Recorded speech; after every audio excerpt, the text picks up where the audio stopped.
Hi, good morning. Hi, sir. My name is April Lisiba, BSA 2N. So, this is now my requirements about my INC. So, first, we have broiler, and we have four: broiler, layer, swine, and also swine production. First, we have the broiler. Broiler is a gagalus in Gagalus domesticus in scientific name. Broiler is the breed that raise specially meat and production. And most common commercial broiler reach in slaughter. Usually ginakuan gina siya sa slaughter, ginabaligya po na siya sa ginabaligya sa mga farmers. And also the weight between the forehand 7 and the forehand is 7 weeks of age. Although slower growing breeds reach in slaughter weight at approximately in 14 weeks of age. So approximately ang broiler gid is maabot gid siya og 14 weeks of age ang broiler. Typically, broiler is have a white feathers. Commonly white feathers gina ang mga broiler. And usahay kana sila ang broiler is yellowish ilang skin. Broiler is sometimes is also used type refer to especially younger chicken under 4.5 pounds. As a compare with a larger rooster, more mas dako gid ang broiler kay dako dali ra magud sila modako because of inject sa ilang ginakaon pod also. Due extensive breeding of breeding selecting is a rapid early growth of husbandry used to sustain these broiler are susceptible or several welfare concern, practically skeletal malformation and dysfunction. Ang broiler manggod is mo ni siya ang broiler is usually gaggrown gini siya sa six flocks in a large sheds under the extensive condition. Broiler manggod kinahanglan gid ni siya nga alagaan kay ginakaon siya sa tawo gikan sa farmers, so kinahanglan gid nga alagaan ilang healthy as a production nila. Overview of the broiler industry. Ang broiler industry manggod sa broiler is the process which broiler chicken are prepared to meet consumption worldwide in nagsugod ang broiler production is on 2005, pero ang sa una man gud dili pa kay ingon nga ga product gid sila nga dinagko gid nga production sa broiler. In 2005, production was 71,851 tons from 1985 to 2005 na siya. Broiler industry grow in 158% of broiler chicken in Ecuador. So, sa Ecuador gyud mas daghan gyud ang kuan sa chicken. A key of measure of performance is a feed conversion of ratio or FCR, the ability of convert feed into the edible product in 2018, and FCR of the ability of convert feed into edible product in 2018 of the FCR.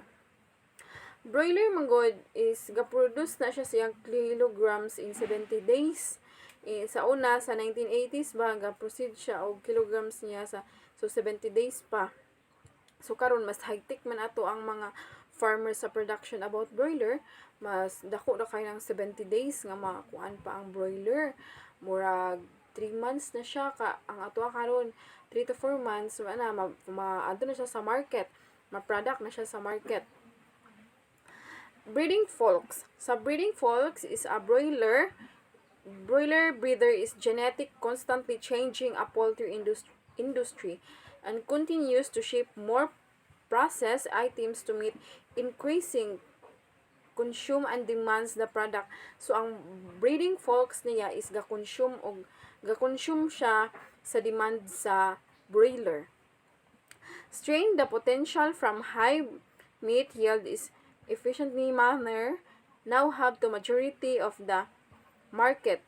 So majority gid ang broiler sa market no kay necessary gid mas halinon gid ang manok kaysa meat kay mas barato man ang manok maka-afford gid ang atong mga tao no or ang mga buyer. In genetic improvement over the past 50 years has been notified the market that in fact in six-fold in improvement carcass yield in 2001 broiler feed in 2001 diet compared to 1957. So gi-compare na to ang 1957 to 2001 is mas daghan gyud ang manok karon nga 2001 kaysa 1957 pa kay mas kuan man mas affordable man sa una man affordable gyapon siya pero di siya demand sa market. So, dili na sa different breeds of daghan kay different breeds about sa broiler. So, kanila ako ang gikuha this Hubbard chicken. Ang Hubbard manggod chicken is usually dili na ni siya ginabutang pa sa mga poultry na sa yield or sa farm. Hubbard chicken is different breeds or broiler chicken breeds fall into three basic categories. Three basic categories ang atong Hubbard chicken. Egg producer, meat breeds, and dual purpose types. So, dual purpose type mao na ang ato ang sa Hubbard chicken. Broiler in the second category have been engineered mature quickly, ready to market early as 6 weeks. So, ang ato ang kaning Hubbard chicken is ma-apply na siya nimo to the market. Mahatod na siya nimo to market para mabaligya or makakuan ang ating buyer no 6 weeks pa lang siya 6 weeks pwede na go to market ang ato ang Hubbard chicken kay kani mo Hubbard chicken is dagko jud ni siya nga manok. So dito sa broiling housing facilities, ang broiling housing facilities sa broiler is should have planned air inlets. Kinahanglan gyud siya og hangin. Necessary siya og hangin kay dali man ni mahit atong dali ra makay mamatay ang manok kung walay hangin no. Og exhaust fans, heaters and evaporative cooling system. Kinahanglan gyud siya evaporative cooling system or thermostats and timer to provide environmental control. Kinahanglan gyud mo i-control ang healthy sa chicken or especially na ilahang body nga kinahanglan gyud siya dili nimo kuan siya og tubig sa iyahang bahugan or sa imuhang yield. Most of broiler houses are built in 40 feet wide. Kinahanglan siya nga 40 feet iyang ka wide iyang katas-on. 40 feet wide houses from usually have two lines. Kinahanglan siyang katas-on na siya two lines nga mabutangan nimo sa ma-arrange ma-fix nimo ang lighting, water ug iyang food sa broiler chicken.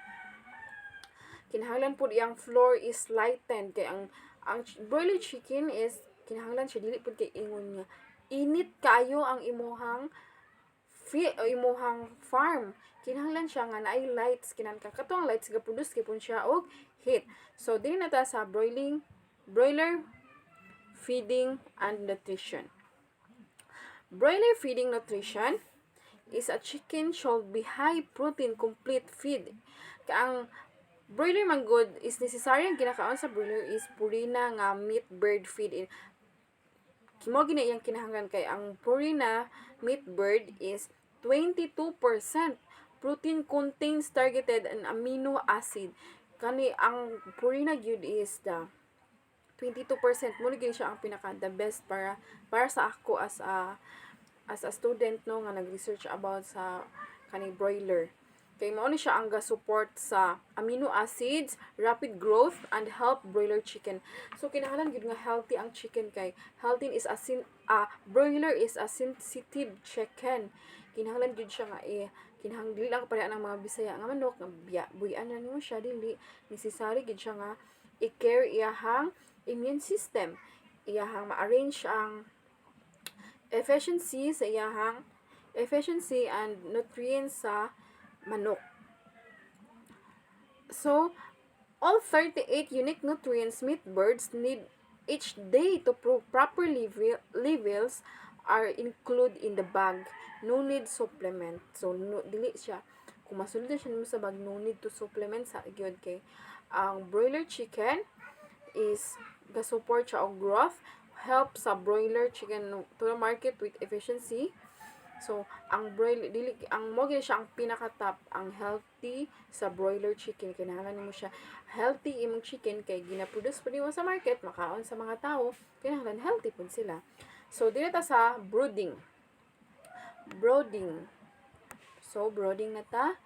So, the recommended temperature of chicken is kung mag-age siya o day, sa age pa lang niya, gikan sa pagpiso, 1 to 3 days, kinahanglan butang siya sa cage siya imong brooding is 33.34 degrees Celsius or 91.93 Fahrenheit.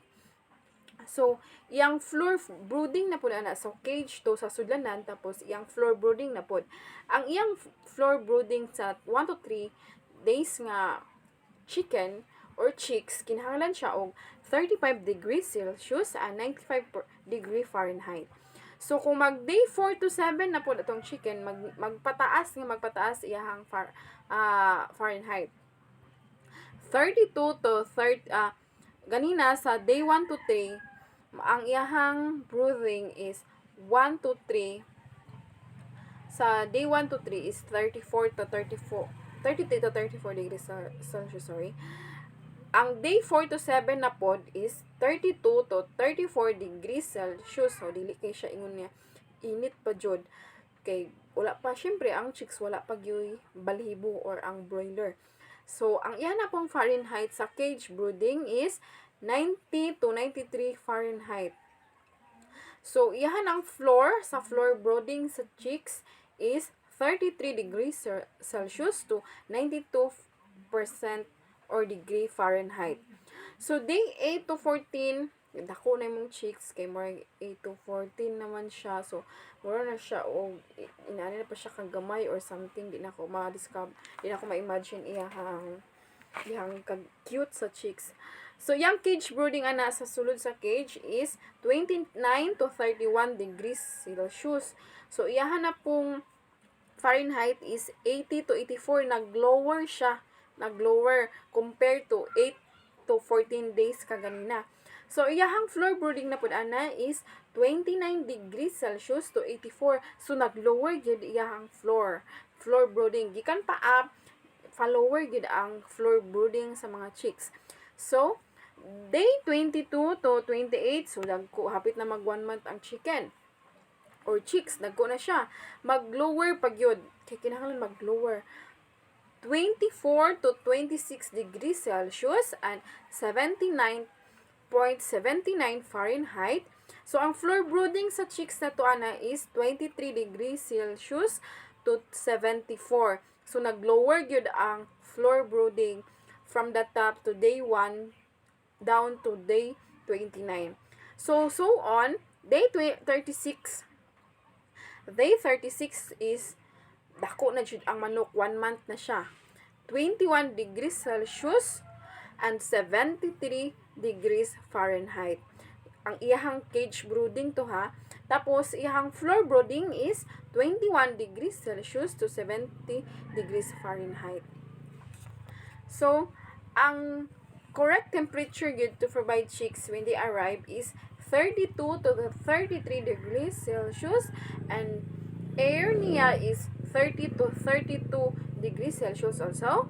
For the litter at least 28 degrees Celsius for the concrete, and the lifter concrete is temperature are very important since the feet of the chickens gikan sa tiil gid sa chicks na to are the part their body from where they tend to almost their heat. Kinahanglan gyud nga mainitan ilang tiil kay murag dali ra kay sila gakatugnaw sa imuha sa cage nimo or sa floor brooding nimo.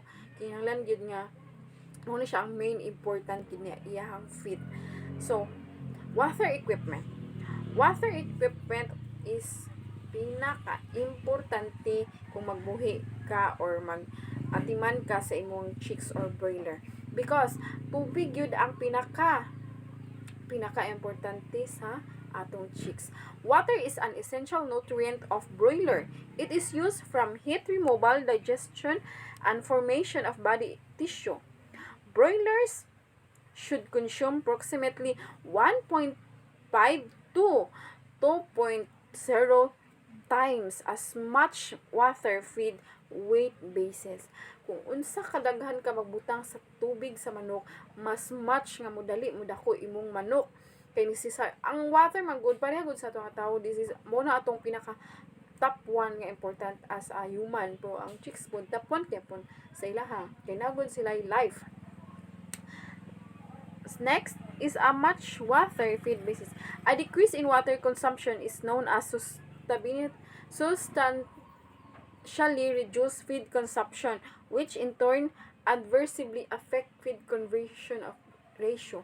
So once manggod nga ang chicks nato is kuan siya kanang murag healthy siya, dali siya gakadako o sa kinsa man pud no, as a human also dili ta mo dako og wala tay water. Water gid bisan pag mapas mo imong manok or wala siya kaon kaisa, pero mas mo survive gid siya if naatay water gina-consume sa ilaha. So dili ta sa broiler management, ang pag-manage sa mga broiler. Housing.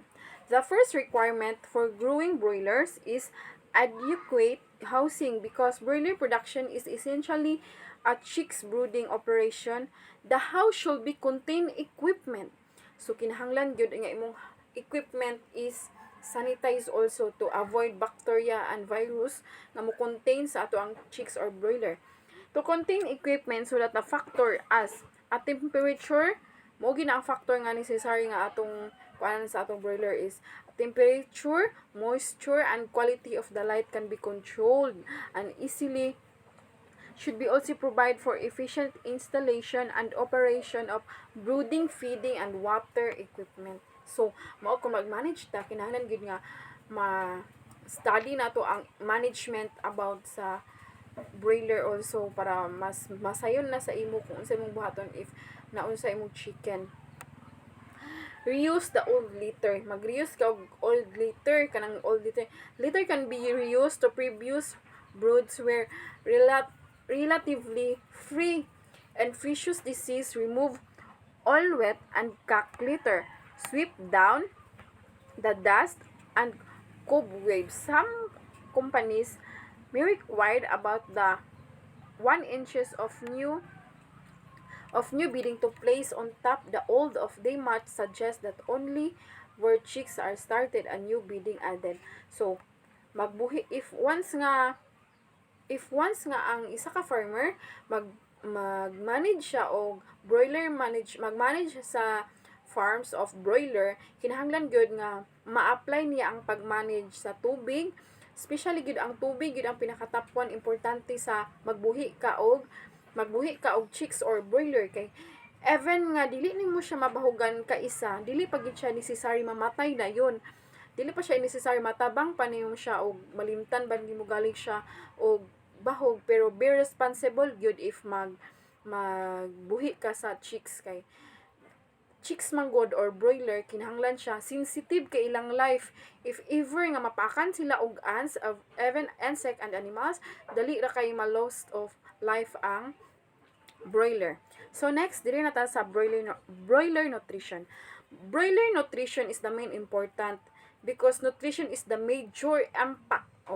So ang pag-manage nimo sa management suma-impact na pud sa nutrition. So ang nutrition gyud ang major impact of variable upon broiler productivity, profitability, and welfare. The formulation and balancing of diets requires specialist nutrition skills, but farm managers should be aware necessary gyud aware ka sa tanan nimong buhaton if buhi ka sa imong broiler or chicks, kay whatever nga mahitabo sa imo nga mamatay imuhang nakay mamatay nga hayop, mas masustain nimo kung unsa hinungdan nga nung namatay siya. So ma-apply na nimo sa imong kaugalingon nga inani akong buhaton. So dire na ta sa moto nga kinahanglan gid nga ma-aware ang isa ka farmer sa nutritional content of their feeds. Kinahanglan aware ka, dili ka ingon nga kani ako ibahog kay mao ni iyaha. So dapat magdepend ka sa imong situation nga ay kani mas taas siya nutrients sa ako ang broiler, kinahanglan ako siya i-apply sa akong broiler also, so that kinahanglan gyud nga mag-research ka about sa broiler nutrition nimo.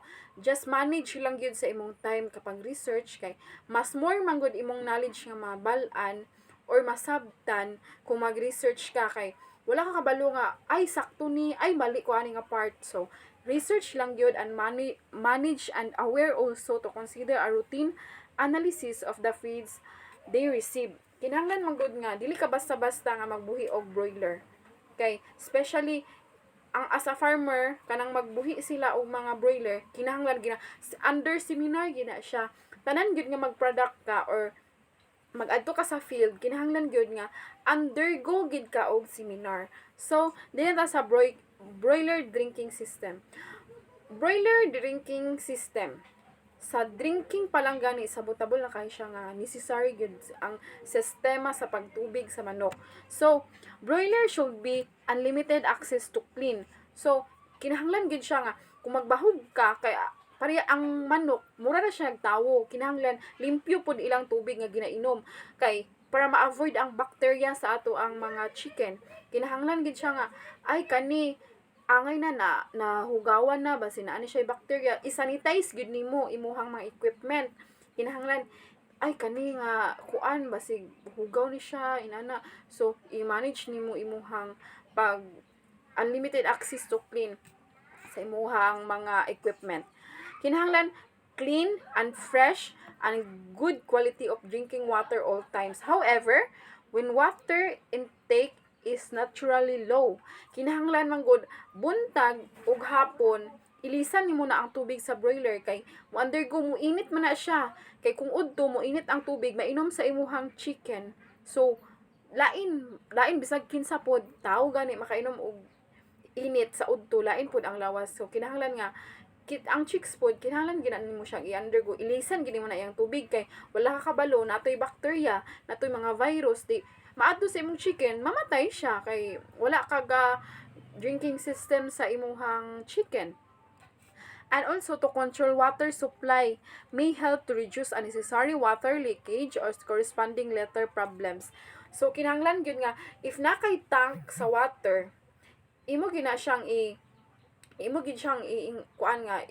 i-check also every day gid nimo i-check imong water nga supply, kay wa kabalo nga dito sa pikas nga side wala na sila tubig ang dire na imo nakita. So check lang gid ka sa imong drinking system. So this is now we proceed to layer. Poultry is a farming means raising egg laying. So ang layer mao ni siya ang ga-produce sa raising egg laying poultry of birds from purpose to commercial egg production. So ang layer mo ni siya ang ga produce og egg production. Layered chickens are such a special species of hens which need to be raised from they are 1 day old. They start laying eggs to commercially from 18 to 17 weeks of age. They remain laying eggs continuously to their 72 to 78 weeks of age.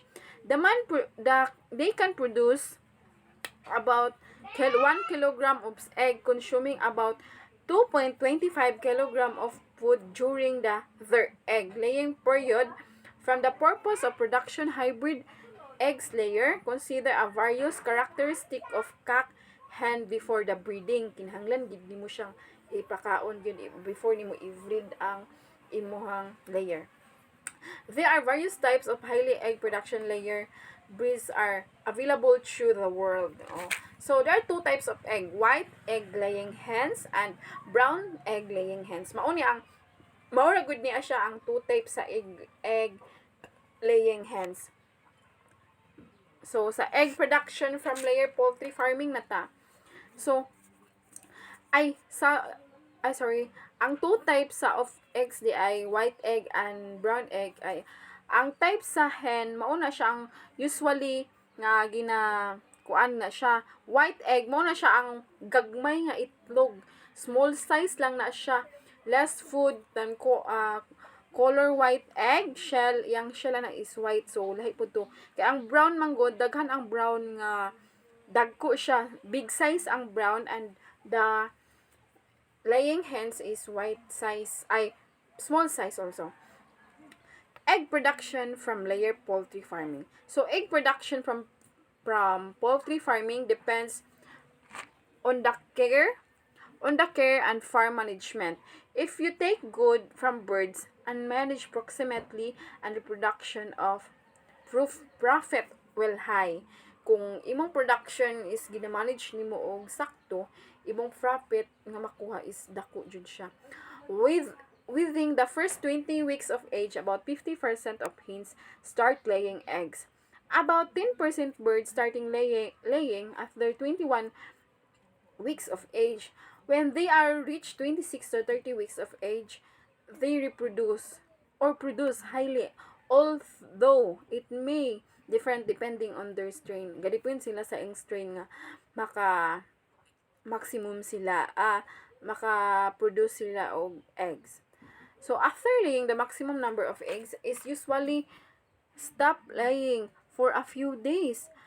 And after the period of their egg production might be reduced slowly. Kung mag-reduce siya slowly, di ay ang pagkuano.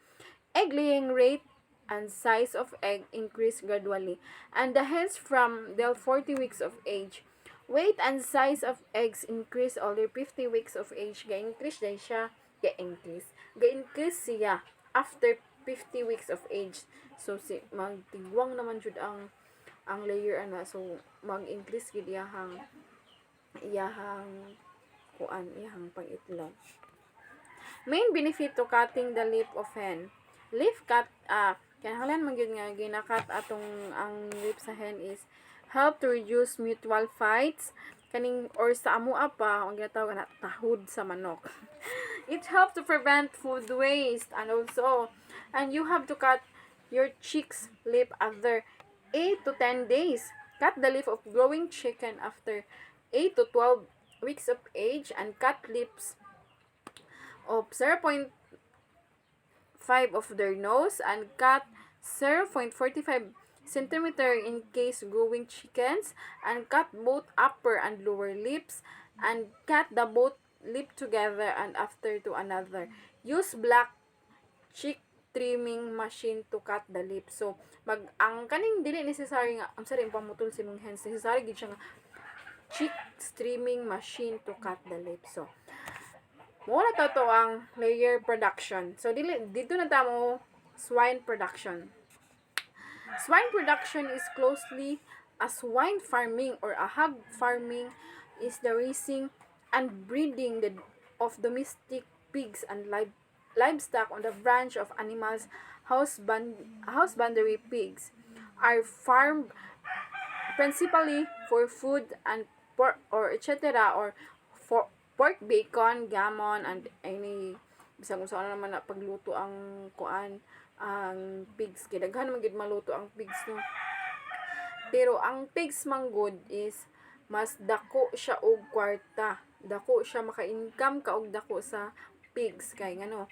Ang pigs is the top one nga murag mao gid ang ginakinahanglan sa tawo nga mas daghan gid gakaon og pigs kaysa chicken. Pigs are amenable many different styles of farming. Gidaghan gyapon og different types of farming sa pigs. So this is now the different types of style of farming of pigs. Extensive commercial units. So this is na okay. Mo ni siya ang different style of farming. extensive commercial units, commercial free-range enterprises, or extensive farming, or being allowed to wander around a village, town, or city, or tethered in a simple shelter or keep in a pen outside the own house. So kani atong pigs na uban nga dili siya pwede nga magbuhi ka og pigs nimo under the city or kanang mga dikit-dikit nga balay kay dili pwede nga ang bakterya ang mga manure sa ato ang pigs dili nato masustain kay lagi dikit kinahanglan gid siya og kanang mag-search gid ka og kanang imuhang location nga didto gid ka kani layo siya sa mga balay kinahanglan diri ko pwede ko diri maghimo og farm sa ako ang mga swine maghimo kong swine production ana. Historically, farm pigs were kept in a small numbers and were associated with the resident of the owner on the same village or town. They were valuable as source of meat and fat, and of their ability to convert the edible food to meat and to keep on a homestead.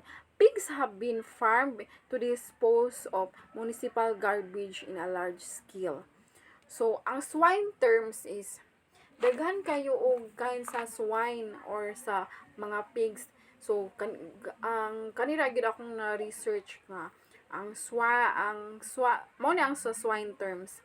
Ang farrow is to give birth and ang gelt is a young female that mo ni siya ang young female pig that has not yet formed. Ang barrow is a castrated male pig or kanang the breeder. Ay dili castrated male pig pa siya. Ang boar boar is a male pig used to breeding or ang sow is a mature female hog. So ang sa amo ang ngalan sa boar is so male na siya, so siya ang breeder, siya ang mag-transform og sperm sa sow or mature female hog to kanang maburos ang baboy. So ang breeding system sa swine production is na sila two types sa breeding system.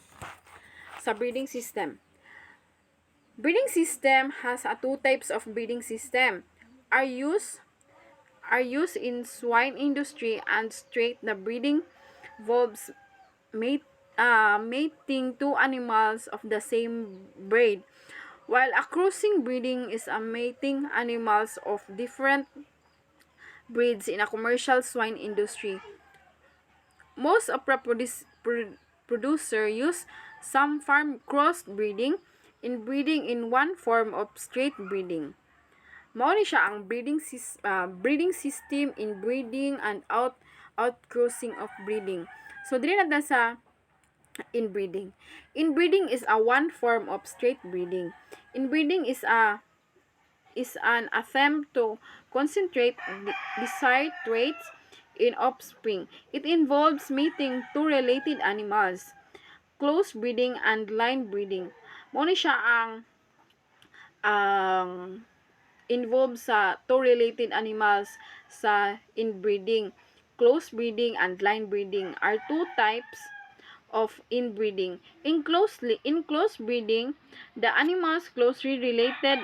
An example is mating a brother and sister. Line breeding involves mating animals that slightly or distantly related with only one shared ancestor. Inbreeding can be negative because negative siya ang inbreeding because of the risk of concentrating undesirable and even detrimental traits along with the desirable traits. Outcrossing is a form of straight breeding in which unrelated animals of the same breed are mated. So daghan kayo og daghan kaayo og kuano breeding system ang swine production. Kay ang swine production man god is the commonly daghan kay siya, daghan pa siya crossbreed or crossbreed. Ma-crossbreed man god once nga ang sow ug ang boar is lahi-lahi siya og breeds. So ang pag-anak sa sow or sa mature female hog is ma-crossbreed na siya. Ma-crossbreed na siya gikan sa boar nga unsa toy breed sa boar, so ma-crossbreed siya sa sow. So diri na ta sa outcrossing. Mo ni siya ang breeding system ha. Tong kagay na breeding system, inbreeding system of outcrossing system is the most popular safe-faced type of treating breeds since avoid the risk associated with inbreeding, crossbreeding, or mating animals of two different breeds result in hybrid offspring. So, di na ta sa out-crossbreeding, man to dito po sa crossbreeding. Crossbreeding is animal with desired traits of attempt by producer to maximize heterosis or hybrid vigor. Heterosis result in is very important also. That's all. Thank you. So, by the way, I'm April Indisiba, BSA 2N. This is my requirements in my INC or in animal science. Thank you.